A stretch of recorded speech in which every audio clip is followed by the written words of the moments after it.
welcome to my YouTube channel. So in today's video, we are going to discuss the MCQs or multiple choice questions with solutions of class 9th histories chapter 3rd, which is Nazism and the rise of Hitler. So let's begin. First question, when did Germany surrender to the Allies? तो world war second में Germany ने कब allies को surrender कर दिया? Answer is ए मई 1945। तो देखिए second world war हुआ था 1939 से लेकर के 1945 तक। इसमें दो ग्रुप्स थे एलाइज, जिन्हें कहा जाता है फ्रांस, ब्रिटेन, यूएसएसआर और यूएसए।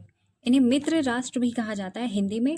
और इसमें कौन कौन से ग्रुप्स थे? फ्रांस थे, ब्रिटेन थे शुरुआत में, और फिर बाद में यूएसएसआर और यूएसए ने 1941 में इस ग्रुप को ज्वाइन कर लिया। और एक और दूसरी जो ऑपोजिट पावर है वो है एक्सिस पावर्स, जिसमें जर्मनी, इटली और जापान थे। मई 1945 में जर्मनी ने सरेंडर कर दिया और इस तरह से सेकेंड वर्ल्ड वॉर जो है वो एंड हो गई। Next question, who was Hitler's propaganda minister? तो हिटलर के प्रोपेगेंडा मिनिस्टर कौन थे? Answer is D Goebbels. आप लेफ्ट हैंड साइड में इस पिक्चर में देख सकते हैं जियोबेल्स को। तो ये प्रोपेगेंडा मिनिस्टर थे। प्रोपेगेंडा मिनिस्टर का मतलब होता है जो प्रसार करे through the use of posters, magazines, newspapers and leaflets, ये सब चीज़ें। तो ये इनके प्रोपेगेंडा मिनिस्टर थे। Anticipating what was coming, Hitler and his propaganda minister Goebbels and his entire family committed suicide collectively in his Berlin bunker. तो आपको इसको याद रखना है कि इन्होंने कलेक्टिवली सुसाइड कर लिया बर्लिन बंकर में। और कब किया? अप्रैल में। In April. You have to keep this in mind. Next question, Where was the International Military Tribunal set up to prosecute Nazi war criminals? तो इंटरनेशनल मिलिट्री ट्रिब्यूनल जो कि वॉर खत्म होने पे सेट की गई थी ताकि पनिश किया जाए जिन्होंने क्राइम्स किए थे अगेंस्ट पीस, वॉर क्राइम किए थे और क्राइम्स अगेंस्ट ह्यूमैनिटी। तो इन लोगों को पनिश करने के लिए नाजीज को ये ट्रिब्यूनल सेट किया गया था। और कहाँ पे? Answer is C, Nuremberg. ये भी कह सकते हैं कि ये जो पनिशमेंट था इनके लिए बहुत कम था, क्योंकि इन्होंने सिर्फ 11 नाजी लीडर्स को ही पनिश किया था, सेंटेंस किया था। जबकि जर्मनी ने जीनोसाइडल वॉर यानी कि मास किलिंग किया था। और इन्होंने बुक में डेटा दिया हुआ है कितने लोगों को इन्होंने किल किया। और इन्होंने एक स्पेशल मेथड निकाला था, रिवाइज किया था by gassing people in the gassing centres. और आप एक गैसिंग सेंटर का भी नाम याद रख सकते हैं। तो ये सेंटर था गैसिंग सेंटर, जिसमें लोगों को ये इनका दम घोट देते थे। अब हम थोड़ा बैकग्राउंड देखते हैं। तो फर्स्ट वर्ल्ड वॉर होता है 1914 में और 1918 में ये ख़त्म हो जाता है। इसमें भी अगेन दो पावर्स हैं एलाइज, फ्रांस, इंग्लैंड, रशिया, जिसमें यूएसए बाद में ज्वाइन करता है 1917 में। तो ये क्वेश्चन भी आ सकता है कि यूएस कब वॉर में एंटर करता है फर्स्ट वर्ल्ड वॉर में? तो 1917 में। और दूसरे पावर्स हैं सेंट्रल पावर्स, जिसमें जर्मनी और ऑस्ट्रिया हैं। और इस वॉर में एलाइज जीत गए, ये टीम जीत गई ऊपर वाली, और जो जर्मनी की टीम है वो डिफीट कर गई नवंबर 1918 में। फिर वॉर खत्म होने पर पीस ट्रीटी हुई एट वर्साइल्स 28 जून 1919 में।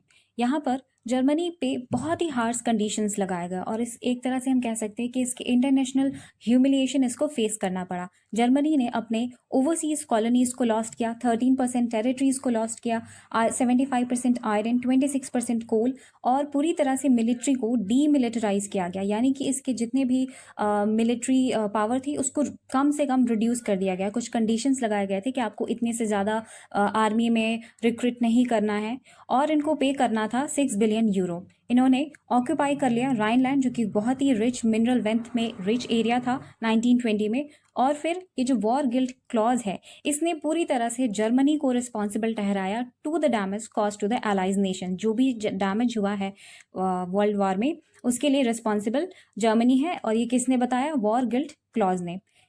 और वाइमार रिपब्लिक ने इन सभी को एक्सेप्ट किया। और इस वजह से लोग जो हैं जर्मनी के लोग इस रिपब्लिक को रिस्पॉन्सिबल समझते थे for the defeat, not only for the defeat in war but also जो इनकी डिसग्रेस हुई थी वर्साइल्स पे। तो इसलिए सब इसको वाइमार रिपब्लिक को रिस्पॉन्सिबल समझते थे। तो वेमार रिपब्लिक ऐसे फॉर्म हुआ था कि नेशनल असेंबली वेमार जो एक सिटी है वहाँ पे मिले और इन्होंने एक डेमोक्रेटिक कॉन्स्टिट्यूशन किया जिसका फेडरल स्ट्रक्चर था। फिर इलेक्शंस हुए जिसमें डेपुटीज इलेक्ट हुए जनरल पार्लियामेंट में जो कि रिचेस्ट आ गए, और वोटिंग हुई थी यूनिवर्सल वोट से जिसमें विमेन भी इंक्लूडेड थे, और इस तरह से वेमार रिपब्लिक का फॉर्मेशन हुआ था। Next question, who were called as November criminals. तो नवंबर क्रिमिनल्स किन्हें कहा जाता था? Answer is D, all the above, यानी कि सोशलिस्ट, कैथोलिक्स और डेमोक्रेट्स ये सभी नवंबर क्रिमिनल्स कहला रहे थे क्योंकि ये लोग वेमार रिपब्लिक को सपोर्ट कर रहे थे। और आपको पता है कि जो वर्ल्ड वॉर फर्स्ट का एंड हुआ था वो नवंबर 1918 में हुआ था, और वेमार रिपब्लिक ने ये सब एक्सेप्ट किया और इसलिए लोग उन्हें नवंबर क्रिमिनल्स के नाम से कह रहे हैं। और ये ग्रुप है जो सपोर्ट कर रहे थे वेमार रिपब्लिक को, और इनको कहा जाता था November criminals. Next question, which of the following is the parliamentary body of Germany. तो इनमें से कौन सी पार्लियामेंट्री बॉडी है जर्मनी की? Answer is C, Reichstag. Next question, which of the following is based on the pattern of Bolshevik revolution in Russia. तो इनमें से कौन सा बोल्शेविक रिवॉल्यूशन के पैटर्न पर बेस्ड था? बोल्शेविक रिवॉल्यूशन आपको याद होगा जिसके लीडर व्लादिमीर लेनिन थे। रशियन रिवॉल्यूशन वाले चैप्टर में हम ये पढ़ चुके हैं। तो आंसर होगा बी, स्पार्टेसिस्ट लीग। स्पार्टेसिस्ट लीग ने बाद में कम्युनिस्ट पार्टी फाउंड की। तो देखिए, जिस समय बर्थ हो रहा था वेमार रिपब्लिक का, उसी समय ये स्पार्टेसिस्ट लीग की अपराइजिंग हो रही थी, और इन्होंने on the patterns of Bolshevik revolution in Russia. तो जो बर्लिन का जो एटमॉस्फेयर था वो बिल्कुल चार्ज हो गया था कि सोवियत स्टाइल गवर्नेंस हो, ये लोग ये डिमांड कर रहे थे। तो वेमार रिपब्लिक ने क्या किया, with the help of free corps जो कि ऑर्गेनाइजेशन थी और वॉर वेटरन्स, इस अपराइजिंग को सप्रेस कर दिया था। तो ये है बस इसका रोल, और यही है। Next question, which plan Americans intervened by to ease Germany's burden. तो वो कौन सा प्लान था जिससे जर्मनी का बर्डन ईज हो जाए, ये प्लान जो अमेरिकन्स लेकर आए थे? Answer is A, Dawes plan. अब हम बात करते हैं of the economic crisis of 1923 की। तो जर्मनी ने ज़्यादातर अपने वॉर लोन्स पर लड़े थे और इनको वापस पे करना था, मेकअप करना था इन गोल्ड। तो जो डिप्लीटेड गोल्ड रिजर्व जब जर्मनी के कम होने लगी तो जर्मनी ने 1923 में पे करने से मना कर दिया। तो फ्रांस ने क्या किया कि इंडस्ट्रियल लीडिंग एरिया रुर को ऑक्यूपाई कर लिया ताकि वो अपने कोल को क्लेम कर सके। जर्मनी ने बदला लिया, retaliated with passive resistance and printed paper currency recklessly, और ये नोट छापने लगे रेकलेसली। इतना ज़्यादा प्रिंटेड मनी सर्कुलेशन में हो गया कि जर्मन मार्क जो करेंसी है जर्मनी की, उसका वैल्यू डॉलर के सामने बहुत ही कम होते चला गया, और सिचुएशन इतना ख़राब हो गया कि वहाँ पे हाइपर इन्फ्लेशन, चीज़ों की एकाएक बहुत ज़्यादा प्राइस बढ़ जाने को हम हाइपर इन्फ्लेशन कहते हैं। ध्यान रखना है, टर्म आ सकता है जब प्राइस बहुत ज़्यादा फिनोमिनली हाई हो जाए तो इस सिचुएशन को कहा जाता है हाइपर इन्फ्लेशन। तो वैसी सिचुएशन हो गई, तब अमेरिकन्स ने इंटरवेन किया और डॉवेस प्लान ला करके जर्मनी को हेल्प किया। Question, when was Wall Street exchange crashed. Answer is C, 1929, and this was the start of the great economic depression. Wall Street exchange जो है, it is the name of world's biggest stock exchange located in the USA. Next question, when was Hitler born? तो Hitler का जन्म कब हुआ था? Answer is D, 1889, Austria. देखिए कैसे crisis in the economy, polity and society form the background to Hitler's rise to power. Hitler का जन्म 1889 में ऑस्ट्रिया में हुआ था और उसने अपने यूथ को पॉवर्टी में बिताया। जब first world war broke out हुआ तो ही enrolled for the army, acted as a messenger in the front, became a corporal and earn medals for bravery. In 1919 he joined a small group called German Workers Party. बाद में इसको उसने rename किया as national socialist German workers party, और बाद में ये party Nazi party के नाम से जानी गई। Next question, which of the following were part of Hitler's power. तो इनमें से कौन सा पार्ट है हिटलर के स्पेक्टिकल पावर का? Answer is D, all the above. Red banner, swastika, Nazi salute, ritualise rounds of applause. तो आप ये सिंबल याद रखें, ये सभी पावर थे हिटलर के spectacle power. Next question, what is proletarianization? Answer is proletarianization क्या है? आंसर होगा A, reduction to the level of working class. तो आप जब देख सकते हैं कि जब ग्रेट इकोनॉमिक डिप्रेशन हो गया था तो वहाँ पे बहुत ज़्यादा अनएम्प्लॉयमेंट बढ़ गया था जर्मनी में, तो लोगों के में मन में बैठ गया फियर ऑफ प्रोलेटराइजेशन। तो ये क्या है कि वर्किंग लेवल तक रिड्यूस होने का जो डर था वो बैठ गया था लोगों में। तो ये वो टर्म है और ऐसे ही इंपॉर्टेंट टर्म्स को याद रखना है, बुक में बहुत सारे टर्म्स हैं। Next question, which post was offered to Hitler by president Hindenburg on 30 January 1933?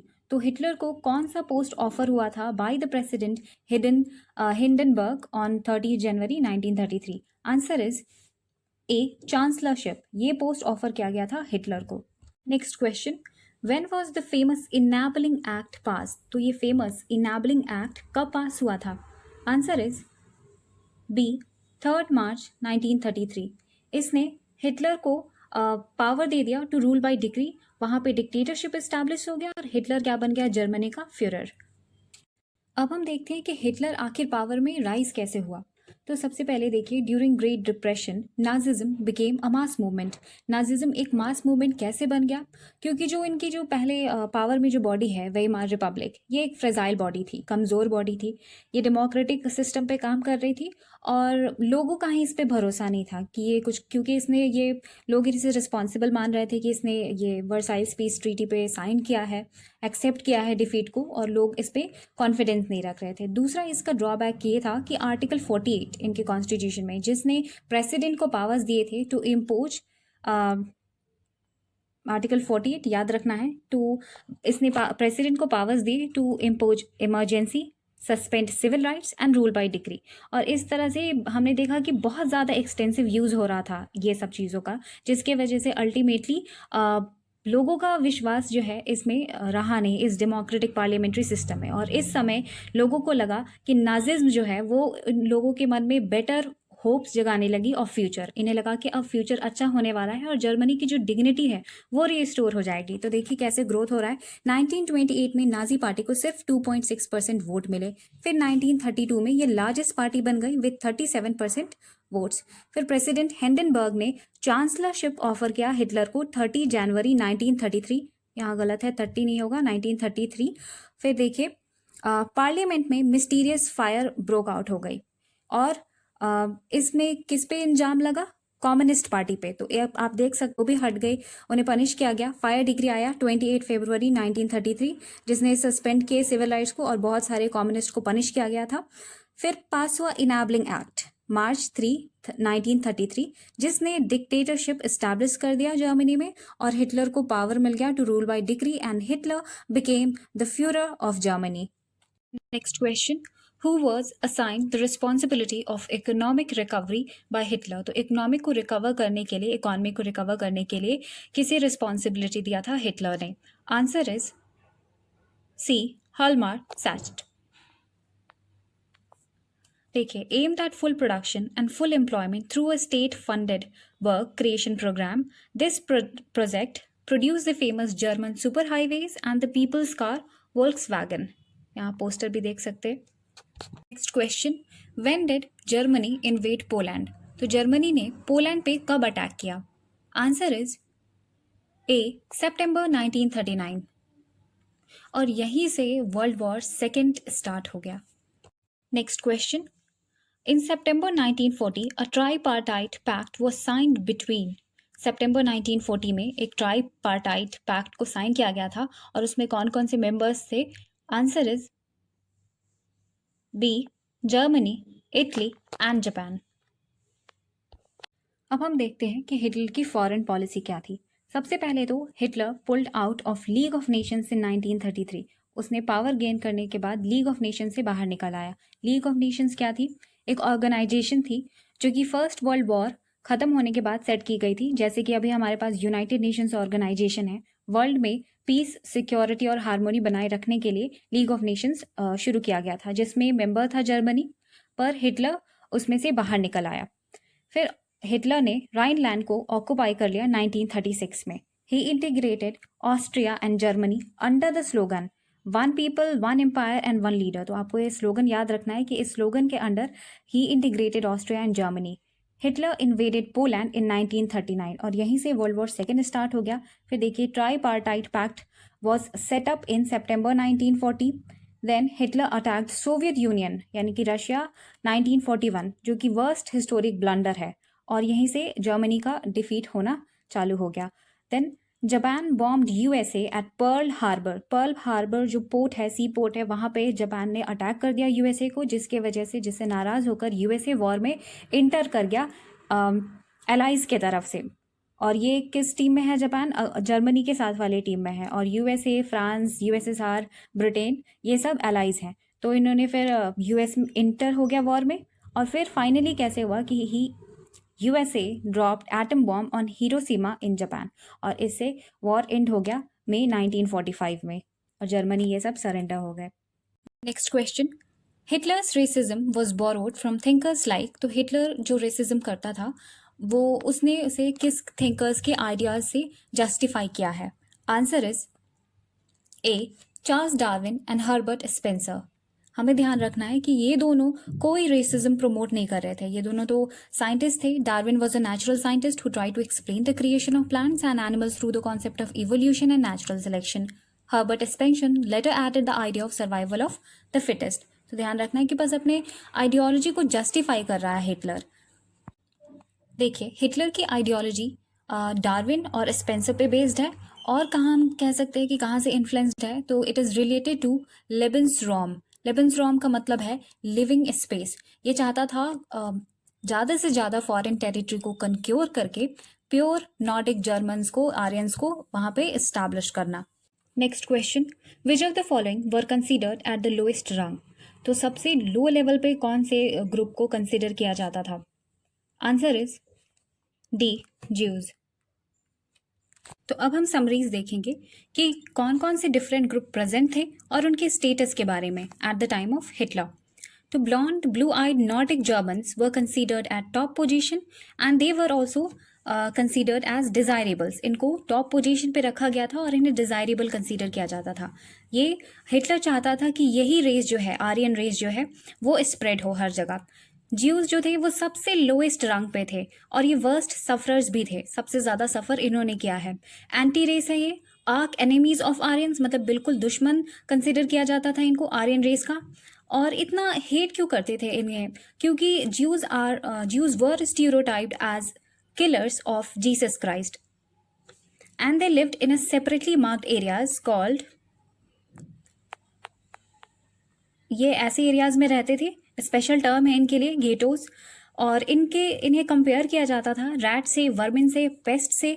और उनके वॉक को भी कंपेयर किया जाता था कि they move like rodents. Rodents जो कि एक रैट की ही एक स्पीशी है, आप समझ सकते हैं, उनसे इनके वॉक को कंपेयर किया जाता था. Gypsies and blacks were considered as racial inferiors and Russians and Polish people that is Poles were also considered as subhumans. तो ये सब आप कैटेगरीज समझ सकते हैं. एक तरह से समझिए कि सारे ग्रुप्स ही अनडिजायरेबल हैं. नेक्स्ट क्वेश्चन, व्हाट वाज जंग वॉल्क. तो ये वर्ड जो है जंग वॉल्क, ये क्या था? Answer is C, Nazi youth organisation for children below the age of 14 years. तो अब हम जानते हैं कुछ यूथ ऑर्गेनाइजेशंस के इंफॉर्मेशन के बारे में. तो देखिए, जंग वॉल्क, इसमें जब बच्चे 10 ईयर्स ओल्ड हो जाते थे तो उनको यहाँ भेजा जाता था और उनको 14 ईयर्स तक, बिलो 14 ईयर्स तक यहाँ पे स्टे करना था. फिर ये एंटर हो जाते थे हिटलर यूथ में, जहाँ पे they were made to learn to worship war, glorify aggression and violence, hate Jews and communist and gypsies. और ये सब अनडिजायरेबल कैटेगरी के लोगों को हेट, मतलब बच्चों के माइंड को ये मोल्ड कर रहे हैं ये ऑर्गेनाइजेशन, ये सब जो नाजी आइडियोलॉजी है उसके अकॉर्डिंग. फिर उन्हें लेबर सर्विस, जब वो 18 ईयर्स के हो जाते थे तो उन्हें लेबर सर्विस में एंटर होना होता था and they had to serve in the arm forces और enter one of the Nazi organisations. तो the youth league was founded in 1922. 4 years later यानी कि 1926 में it was named Hitler youth. Next question, which of the following was the treaty signed by Germany after its defeat in world war first. World war first के ख़त्म होने के बाद, जिसमें Germany हार गया था, उसके बाद जर्मनी को कौन सी ट्रीटी पे साइन करना पड़ा था? It is the peace treaty of Versailles, June 28, 1919. Next question, which of the following was not a part of Hitler's policies to exclude Jews? तो इनमें से कौन सा हिटलर के पॉलिसी का पार्ट नहीं था to exclude Jews? Answer is C, assimilation. बाकी सब तो आपको पता है.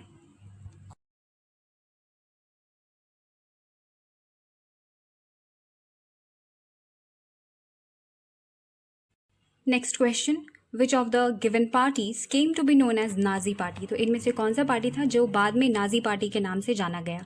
Answer is C, national socialist German workers party. हम इसको पहले भी डिस्कस कर चुके हैं।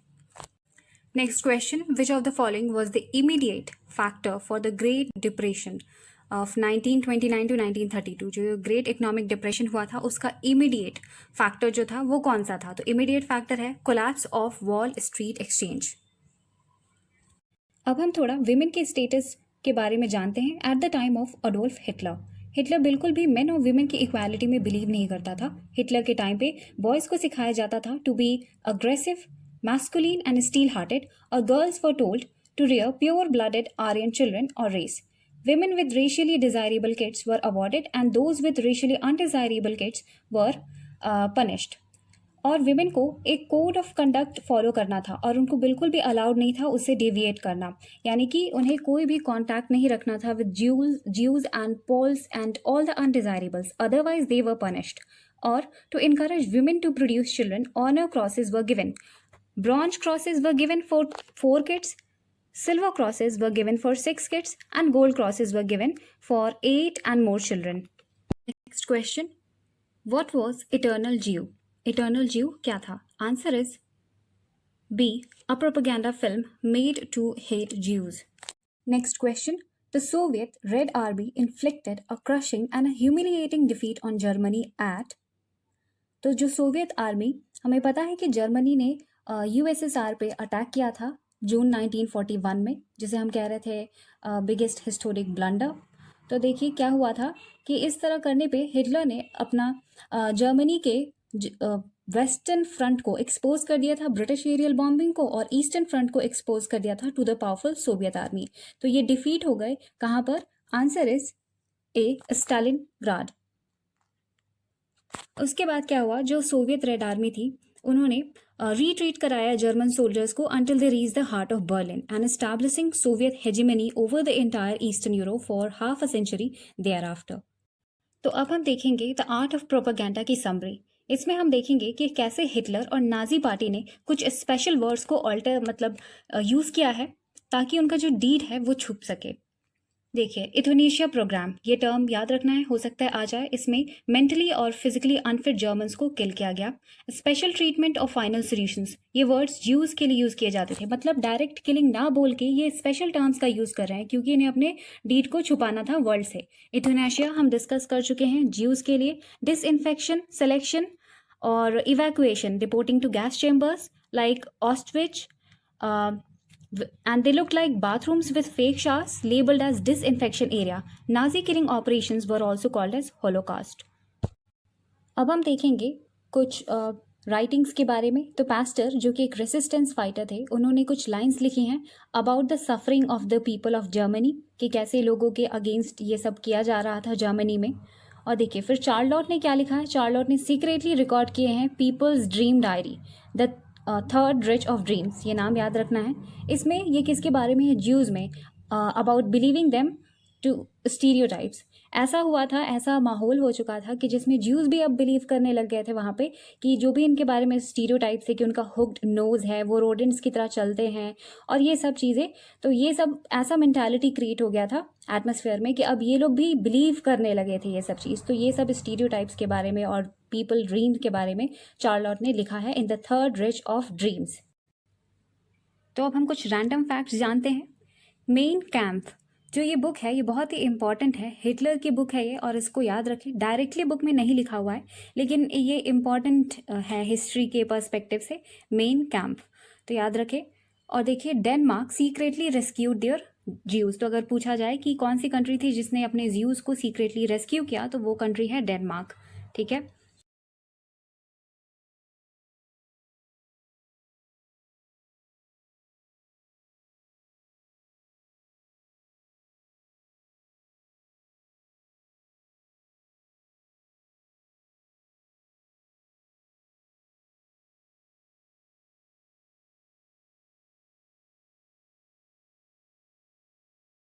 तो आपने देखा कैसे महात्मा गांधी ने भी हिटलर को लेटर्स लिखे थे।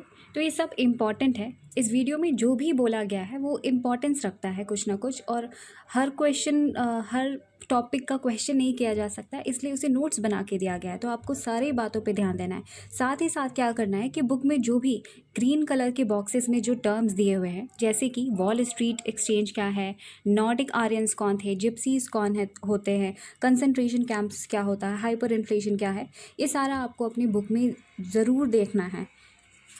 और वेइमार रिपब्लिक के बारे में हमने इसमें ज़्यादा क्वेश्चंस नहीं किए हैं, पर ये एक इम्पॉर्टेंट बॉडी है। कैसे वर्ल्ड वॉर फर्स्ट के बाद इसका फॉर्मेशन हुआ, ये आपको पढ़ना है। और देखना है कि इसमें बहुत सारी डिफेक्ट्स थे। पहला तो ये कि फ्रेजाइल बॉडी थी, दूसरा ये कि इसमें अनस्टेबिलिटी थी, प्रोपोर्शनल रिप्रेजेंटेशन पे ये बेस था, जिसकी वजह से रूल ऑफ कोएलिशंस थे, एक मेजर पार्टी नहीं थी। और अनदर डिफेक्ट जो बहुत ही इंपॉर्टेंट है वो है आर्टिकल 48। आपको ध्यान रखना है, आर्टिकल 48 हो सकता है क्वेश्चन आ जाए कि इसने पावर्स दे दिए थे प्रेसिडेंट को to impose emergency, suspend civil rights and rule by decree. तो ये सब इसके डिफेक्ट्स थे वेइमार रिपब्लिक के, तो आप इन सब पे ध्यान दें। So in this way, we discussed some important MCQs or multiple choice questions with solutions of class 9th histories chapter 3rd, which is Nazism and the rise of Hitler. तो अगर वीडियो अच्छा लगे तो लाइक, कमेंट, शेयर और subscribe ज़रूर करें। Thanks.